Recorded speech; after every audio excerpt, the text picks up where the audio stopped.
Hi friends, welcome to my channel. পশ্চিমবঙ্গে SIR প্রক্রিয়া প্রায় শেষের পথে।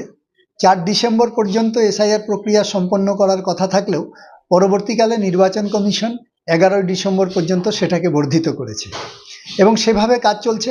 তবে এখন কাজ প্রায় শেষের পথে। তবে এখনও কেউ কেউ রয়েছেন এরকম যারা এনুমারেশন ফর্ম জমা দেননি, তারা অবশ্যই বিএলওর সঙ্গে যোগাযোগ করে নিয়ে এনুমারেশন ফর্ম দিয়ে দেবেন। এবং 16ই ডিসেম্বর খসড়া ভোটার তালিকা প্রকাশিত হবে। সেই খসড়া ভোটার তালিকাতে আপনাদের নাম বা আপনার পরিবারের নাম আছে কিনা, কারোর নাম বাদ গেল কিনা সেটা অবশ্যই দেখে নেবেন। কারণ যদি এনুমারেশন ফর্মের তথ্য আপলোড করতে গিয়ে বিএলওর কোনো ভুল হয়ে থাকে বা যদি কোনো রকম ত্রুটি হয়ে থাকে, যদি আপনার নাম না থাকে, তাহলে পরবর্তী পদক্ষেপ গ্রহণ করতে হবে।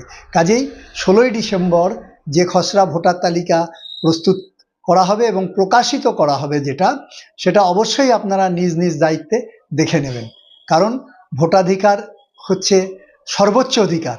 একজন ভারতীয় নাগরিক হিসাবে আপনার ভোটের অধিকার হলো সর্বোচ্চ অধিকার। এই অধিকার যেন বঞ্চিত না হয় সেদিকে অবশ্যই অবশ্যই অবশ্যই খেয়াল রাখবেন।